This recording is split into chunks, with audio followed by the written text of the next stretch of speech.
warahmatullahi wabarakatuh. Waalaikumsalam warahmatullahi wabarakatuh. Bismillah walhamdulillah wassalatu wassalamu ala rasulillah sayyidina wa nabiyina Muhammad ibn Abdullah wa ala alihi wa sahbihi wa man walah wa la hawla wa la quwata illa billah. Kita akan membahas di dalam masalah zakat fitri. Ya, coba dibaca fi zakatil fitri. Bismillahirrahmanirrahim. Fi zakatil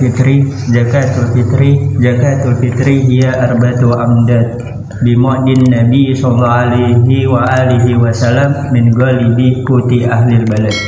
Terus Allati tajibu alai zakatul fitri tajibu zakatul fitri ala kulli muslimin hurin ma'ahu kutu yaumil aid wa lailatihi wa tajibu alaihi aidan fitratu man tajibu alaihi nafaqatuhu mislu zawjatihi aw auladihi al-fuqara wa abawayhi al-faqiraini aidan. Bismillahirrahmanirrahim. Zakatul fitri, yaitu di dalam masalah zakat fitri atau zakat fitrah, dikenal juga dengan zakat badan. Ini di dalam kitab Durusul Fiqhiyah juz ketiga, nanti akan dijelaskan, yaitu di dalam beberapa rujukan kitab-kitab seperti kitab Fathul Mu'in, kitab Takrirat dan sebagainya. Ya, zakatul fitri atau zakat fitrah ia arba'atu amdad, yaitu dengan 4 mud. Yaitu 4 mud ini 1 sok. Mud ini adalah dengan bimuddin Nabi sallallahu alaihi wasallam, dengan mudnya Nabiuna Muhammad sallallahu alaihi wa alihi wasallam min ghalibi kuti ahlil balad, yaitu sesuai makanan pokok di setiap negeri. Di dalam kitab seperti kitab Fathul Mu'in, di kitab Takrirat itu dikatakan sama 4 mud ini atau 1 sok ini adalah 2,75 kilogram. 2,75 kilogram. Ya. Juga dikatakan di dalam kitab Fathul Mu'in, yaitu 2.719 gram. 2.719,19 gram. Ya, jadi 2,7 kilo. Nah, jadi untuk agar aman maka dibayarkan 1 sok ini 3 kilogram daripada makanan pokok, baik itu beras ataupun gandum. Ya, jangan pakai uang, karena semua mazhab, ya kecuali Imam Hanafi yang mengatakan boleh pakai uang, tapi uang tersebut ya seharga makanan pokok di sana. Kalau di sini beras, di sana kalau pakai Imam Malik berarti Imam Hanafi berarti harus pakai gandum. Jadi kalau 1 gandum harga 60.000 berarti 6 kali 3 180.000. Ini bayarnya pakai beras, harga beras salah. Ya, jadi kita sebagai mazhab Imam Syafi'i tidak boleh pakai uang, tapi pakai sesuai bahan pokok, yaitu di Indonesia beras. Nah, kalau dalam kitab Durusul Fiqhiyah, karena kita nggak kenal kadang-kadang dengan kilo, dengan liter, maka pakai literan. Nah, kalau Mufti Betawi, Al-Imam Al-Alamah As-Sayyid Utsman bin Abdullah bin Yahya, Mufti Betawi mengatakan salasa artol jawiyah wa nisib, yaitu 3,5 liter, literan Jawa. Ya, literan yang biasa kita pakai. Jadi 1 sok ini 4 mud kurang lebih 3 kilogram atau 3,5 liter daripada makanan pokok seperti beras. Siapa yang wajib atas zakat fitri? Yang zakat fitri ini yang wajib atas setiap muslim yang merdeka, yang adalah dia punya makanan untuk dimakan dari mulai id sampai walailatihi, sampai malamnya. Ya, kalau misalnya dia punya beras untuk malamnya dia makan dengan anak-anaknya sekitar 5 kilogram, kemudian ada di rumah 6 kilogram, ya berarti ya, dia wajib mengeluarkan zakat walaupun hanya setengahnya karena ketidakmampuannya, tapi aja untuk yang dimakan maka boleh. Ya, tapi memang jarang terjadi orang yang tidak berzakat. Rata-rata pasti ada untuk makanan dia makan dalam sehari, bukan untuk sebulan 2 bulan, setahun 2 tahun, tapi untuk 1 hari itu. Nah, jadi sangat jarang orang yang tidak berzakat, semuanya berzakat. Bahkan orang yang tidak mampu ketika dia dapat zakat di rumahnya dapat 3-4 kantong, 5 kantong, berarti kan cukup dia untuk sehari. Maka dia juga harus mengeluarkan zakat, ya. Dan juga wajib dia mengeluarkan zakat, ya. Orang yang ditanggung tajibu ali nafaqatuhu, yang ditanggung nafkahnya, seperti zauzatihi, seperti istrinya, wa auladihi, dan anak-anaknya, wal fuqara, ya, yang mereka miskin, ya,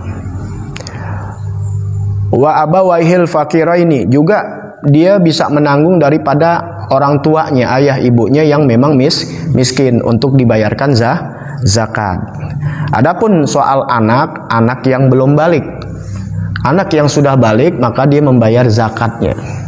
Karena balik kan ada yang sudah mampu. Apabila yang belum mampu, maka sang bapak memintakan izin kepada anaknya. Ya, ini nak, ya, untuk apa? Untuk biar zakat. Nah, seperti muh ini, dia udah balik. Nah, maka ana suruh dia untuk bayar zakat, aneh yang bayarin, tuh minta izin, ya, bapaknya minta izin, nah anaknya ya ayah yang bayarin, ya. Nah maka kita yang niatin semua. Boleh niatnya itu secara menyeluruh, ya, langsung, yang nanti insya Allah di deskripsi akan ditaruh niat-niatnya, ya, karena yang namanya ibadah itu innamal a'malu biniat, harus dengan niat, bukan kasih-kasih aja, harus dengan niat. Ya, di sini dikatakan niatnya boleh ketika dia memberikan zakat, dan boleh juga ketika dia di rumah dibacain, kemudian baru dibawa untuk diberikan, atau ketika dia memberikan boleh diniatkan. Nawaitu an ukhriza zakatal fitri an nafsi lillahi ta'ala. Nah, kalau dia niatkan semua boleh, ya, nanti ada bagian-bagian niatnya, atau secara terpisah dia niatkan dirinya sendiri, kemudian diniatkan untuk istrinya, kemudian diniatkan untuk anak-anaknya. Nah, begitu. Ya. Nah, siapa yang wajib di sini? Yang wajib berzakat yang menemui 2 masa daripada masa Ramadan dan masa Idul Fitri. Ya, seperti misalnya seseorang dia menemui Ramadan nih. Nah, pada saat sebelum maghrib misalnya 10 menit dia meninggal. Tuh, nggak wajib dia berzakat. Tuh, kalau dikeluarin ya sedekah. Ya, nggak wajib. Karena apa? Dia tidak menemui pas terbenamnya matahari di malam Id. Jadi dia masuk waktu Id, dia udah menemui masa Ramadan dan masa Id. Kalau dia tidak menemui, tidak wajib. Atau anak yang baru lahirnya setelah Ramadan berakhir, masuk di malam Id, jam 6:30, jam 7 setelah maghrib anak lahir, tidak wajib zakat. Tapi sebaliknya, kalau anak ini lahir sebelum maghrib, tuh, ya, di waktu Ramadan jam 5 sore setengah 6 anak lahir. Nah, dia nemuin tuh masa Ramadan walaupun hanya sebentar. Kemudian datang masa Id, maka tetap orang tuanya wajib menzakatkan. Ya, jadi menemui 2 masa, ya. Yaitu ya tajibu zakatul fitri bi ghurubi syamsi akhir yaum min Ramadan wa yajuzu ikhrajuha min awali Ramadan. Wal afdalu ikhrajuha ba'da sholatil fajri wa qabla sholatil id wa yahrumu ta'khiruha ila ma ba'da yaumil id. Ya. Makanan pokok ini yang dikeluarkan, ya, beras ini yang 3,5 liter atau 3 kilogram, ya, yaitu dibayarnya setelah terbenamnya matahari masuk waktu Id.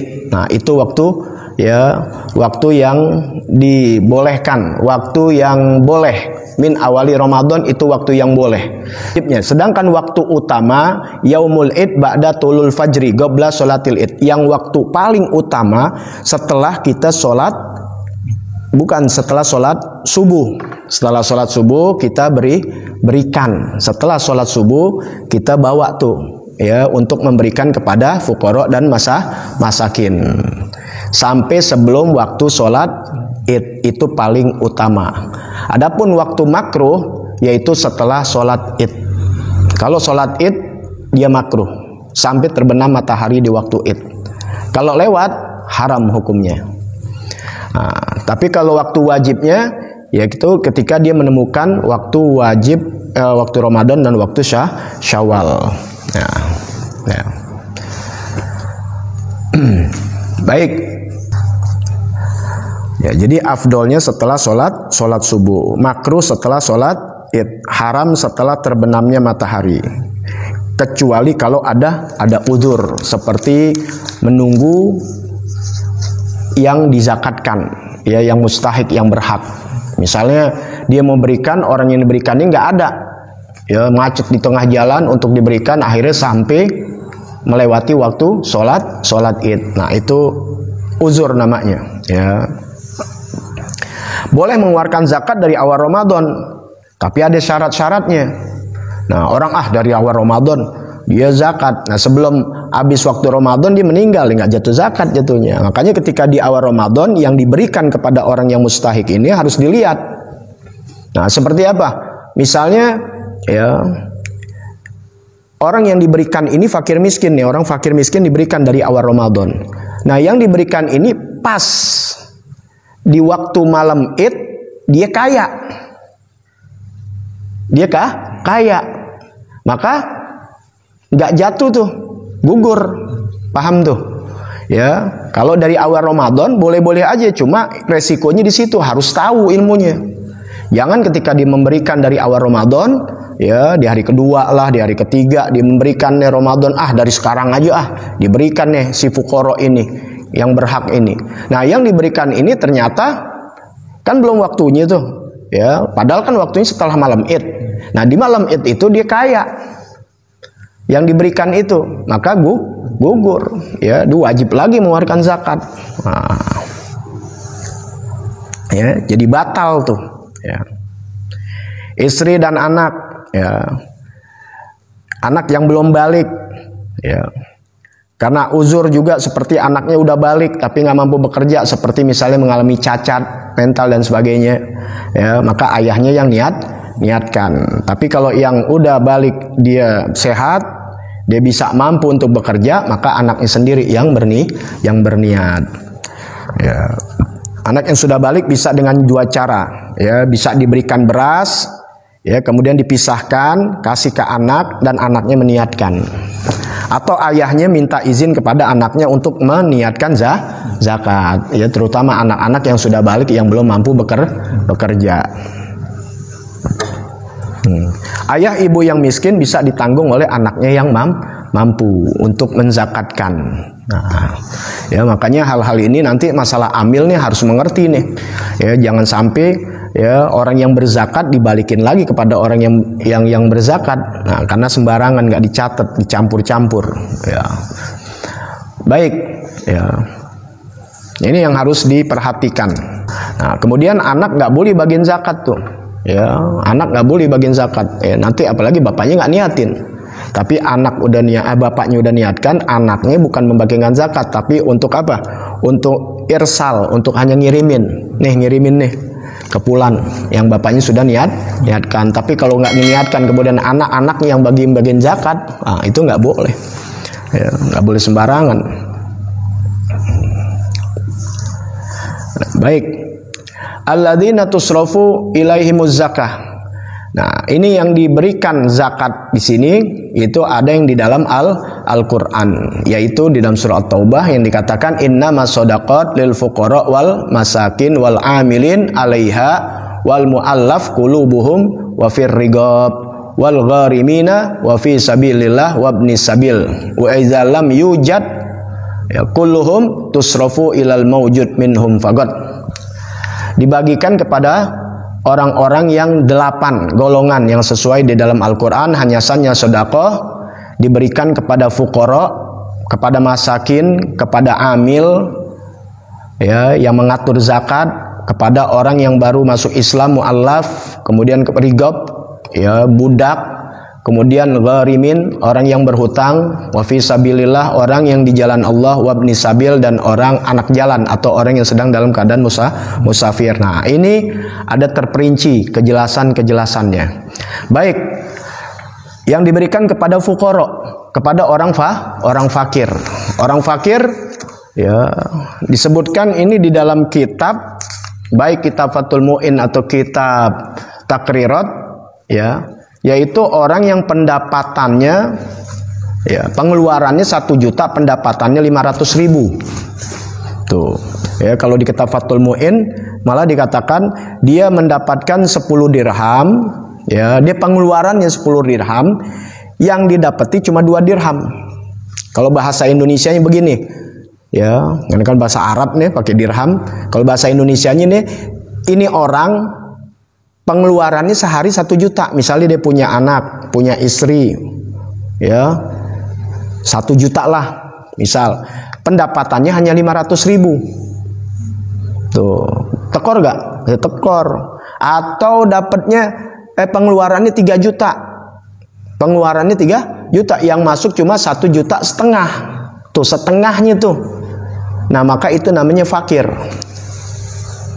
Kalau miskin, pengeluarannya 1 juta, yang didapat 800.000. Tuh, kalau dalam kitab Fathul Mu'in, dia pengeluarannya 10 dirham, yang dia dapat cuma 7 dirham, kurang lebih begitu. Ya, atau misalnya 3 juta pengeluarannya, pemasukannya cuma sekitar 2,5 juta. Ya, di bawah dari 3 juta yang dikeluarkan pendapatannya. Nah, itu namanya miskin. Kalau fakir lebih dari miskin, setengah dari pendapatannya dia, pengeluarannya lebih besar. Nah, itu namanya fakir miskin. Nah, itu yang diberikan kepada mereka. Kemudian amil. Nah, kalau amil ini yang ditunjuk oleh pemerintah yang resmi, seperti Basnas. Nah, makanya setiap daerah, kabupaten, kota ada Basnas. Nah, dia nanti yang menunjuk ya. Nah, orang-orang tersebut harus adil ya, tidak pernah berbohong, tidak zalim. Nah, itu yang mendapatkan daripada zakat, yaitu amil. Nah, adapun yang kita lihat di masjid, di musola yang diangkat oleh DKM itu bukan amil, itu panitia zakat sukarelawan, bukan amil. Nah, itu nggak dapet tuh ya, itu tidak dapet. Dia memberikan, nggak boleh ngambil dari situ. Nah, jangan salah ya, dia bukan amil. Kemudian fisabilillah, orang yang di jalan Allah. Siapa fisabilillah? Yang perang di jalan Allah, berperang ya, perang agama, yang tidak dapat gaji dari pemerintah, sukarelawan, dia dengan sukarela ya membantu perang di jalan Allah. Nah, itu dapat zakat. Adapun guru-guru agama itu bukan fisabilillah. Jangan mainin agama, nggak boleh. Guru agama, kiai bukan fisabilillah. Kalau dia dapat karena fakir atau miskin boleh. Tapi apalagi guru-guru agama kan nggak miskin sekarang. Ya, berkecukupan bahkan lebih, nggak boleh ngambil. Ya. Nah, itu fisabilillah. Makanya hati-hati tuh. Ya, masalah amil harus ngerti fisabilillah. Makanya orang-orang yang ngurusin zakat, terutama yang dibilang amil atau panitia, dia harus ngerti kedudukannya pengurusan zakat. Jangan sampai salah. Kesian orang yang sudah berzakat nggak sah karena nggak mengerti ilmunya. Ya, ustadz, kiai, pendiri ponpes, ya, itu bukan fisabilillah. Tidak boleh menerima zakat kecuali jadi penyalur dengan wakalah, harus ada sigot taukilnya. Boleh menerima zakat jika dia masuk dalam fakir miskin. Tuh, jadi panitia-panitia yang di masjid-masjid dan sebagainya, dia biar ada sigot taklik sebagai wakil, karena dia bukan amil. Kalau amil kan kita udah serahkan semua. Nah, tapi kalau dia bukan amil, hanya sebagai penyalur, sukarelawan yang wakilin, maka ada sigot taukil, ya, yang mewakilkan untuk menyalurkan zakat. Makanya kalau bisa sendiri, yang kita bisa mengerti, lebih baik kita sendiri memberikan langsung kepada fakir miskin, ya. Kemudian Ibnu Sabil yang terputus perjalanannya walaupun dia kaya. Musafirnya bukan maksiat. Dia di pertengahan jalan, musafir dilewat di tempat ada pembagian zakat, ya. Dan musafir bukan maksiat, dia kehabisan ongkos, kehabisan bekal, kan bisa terjadi. Di tengah jalan mungkin dirampok, tengah jalan mungkin kehilangan dan sebagainya. Butuh untuk perjalanan pulang dan perginya lagi. Nah, itu namanya Ibnu Sabil, anak jalanan. Ya, dibilang anak jalanan, Ibnu Sabil anak jalan. Nah, ya, dia mesti kan musafir, tapi karena kehabisan ongkos, kehabisan barang atau hilang dan sebagainya, maka di daerah itu ada zakat, dia dapat.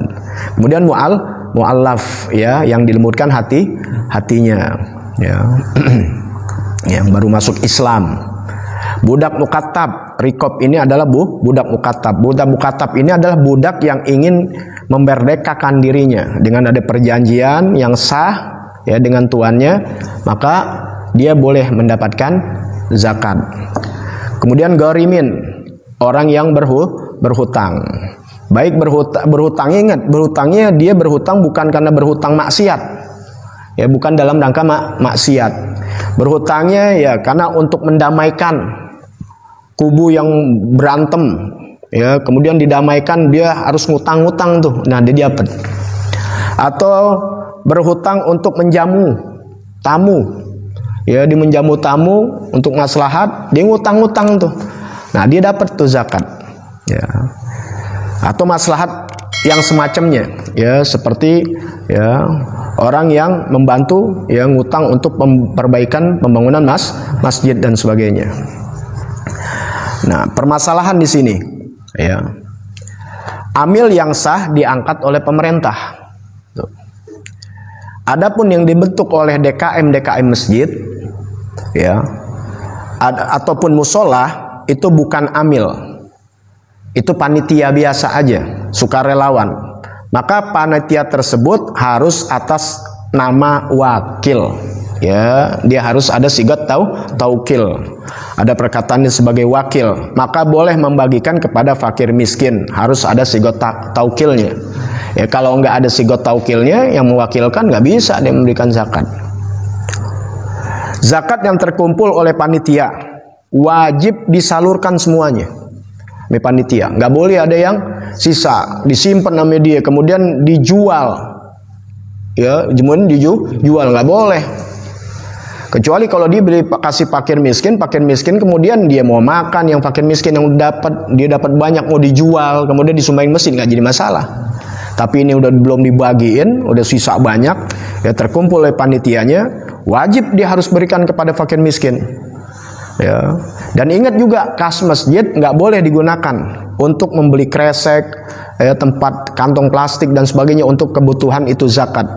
Karena zakat itu bukan dari bagian masjid, ya, dana sendiri atau cari donatur, ya, itu nggak boleh dia ngambil dari masjid untuk keperluan zakat, karena zakat bukan dari bagian masjid, ini zakat bagian perorangan untuk memberikan. Nah, jadi juga yang memberikan jangan pakai uang, pakai beras. Nah, makanya bisa dengan cara, ya, beras ini taruh di depan masjid, jangan di dalam. Kalau di dalam nggak boleh ada transaksi, ya. Tapi di luar, ya, makanya panitia orang yang bawa duit suruh beli beras. Kemudian niatkan. Kemudian setelah itu yang memberikan ini kasih wakil, serahkan. Ya, ada sigat taukil, ya, untuk mewakilkan kepada panitia. Selesai, kan gampang. Makanya pakai ilmu. Ya. Beras dibagikan kepada fuqara masakin, nggak boleh dibagi rata ke orang-orang mampu. Ya, ingat itu. Ya, ini orang sekarang kan lihat RT RW semuanya dibagiin, yang mampu dibagiin, nggak boleh. Orang mampu nggak boleh dibagikan kepada fuqara masakin, juga kepada Bani Hasim, Bani Muthalib, kepada para habaib, para zuriyah Nabi Muhammad SAW nggak boleh diberikan, haram. ya haram, itu nggak boleh dibelikan. Ya, ini di dalam kitab diterangkan ini. Ya, itu haramnya Bani Hashim, ya Bani Muttalib dalam hadis Nabi Muhammad Sallallahu Alaihi Wasallam untuk mendapatkan apa? Zakat. Ya.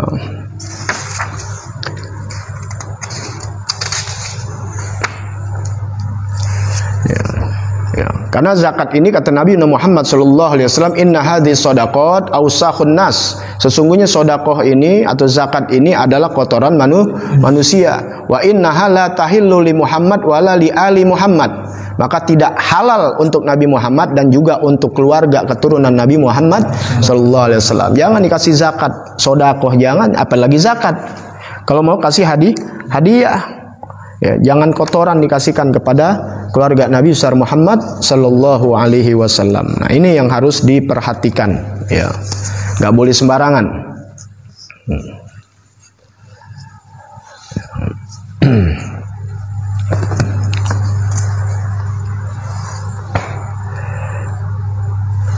Nah, kemudian panitia-panitia beras, ya, jangan dicampur kalau bisa. Ya. Satu kantong kan tuh, udah kayak korban aja, catat nama-namanya, tulis, jangan dicampur. Ini orang dari RT 1 ngasih, ya, atau RT 2, RT 3 ngasih, tok di satu masjid, satu musola, dicampur semua. Pas sudah dicampur semua, ya, dibagikan lagi, akhirnya masuk ke rumahnya. Masuk ke rumahnya lagi, dia ngasih, ini orang ayah seorang bapak ngasih tetap karena dicampur, kemudian dibagi-bagikan, dikasih tuh ke anaknya, ke istrinya. Masa dimenzakatkan lagi kepada anaknya yang sebenarnya keluarkan zakat, akhirnya dapat zakat. Zakatnya beras dia lagi nanti. Dicampur, nggak boleh dicampur. Ya, beras dicampur karena bisa terjadi kembali kepada muzaki yang berzakat itu. Ya. Ya, nah, makanya bahaya nanti, dosa itu nanti, tanggung jawab dia. Ya, maka dicatat kalau bisa setiap kantongnya. Ya, nah, inilah permasalahan-permasalahan, ya, yang ada terjadi karena kekurangannya ilmu. Makanya belajar ilmunya. Mau sholat belajar ilmu sholat, mau zakat belajar ilmu zakat. Yang mau jadi amil harus belajar, yang mau jadi panitia bukan amil ditunjuk oleh pemerintah jadi sukarelawan harus tahu ilmunya. Kalau kagak berantakan. Kalau berantakan bahaya. Karena zakat ini kan zakat fitrah terutama yang kita bicarakan adalah seperti sujud sahwi di dalam sholat di dalam kitab Fathul Mu'in, yaitu pengganti, ya, untuk menutupi kekurangan-kekurangan di dalam puasa. Puasa-puasa kita ini mungkin ada banyak cacat-cacatnya. Ya, sah aja tapi banyak cacatnya. Mungkin mata kita, mungkin hati kita yang kurang bersih. Nah, supaya jadi kesempurnaan di dalam puasa, maka harus berzakat. Jadi puasa kita masih di awang-awang. Nah, zakat akhirnya nggak sah.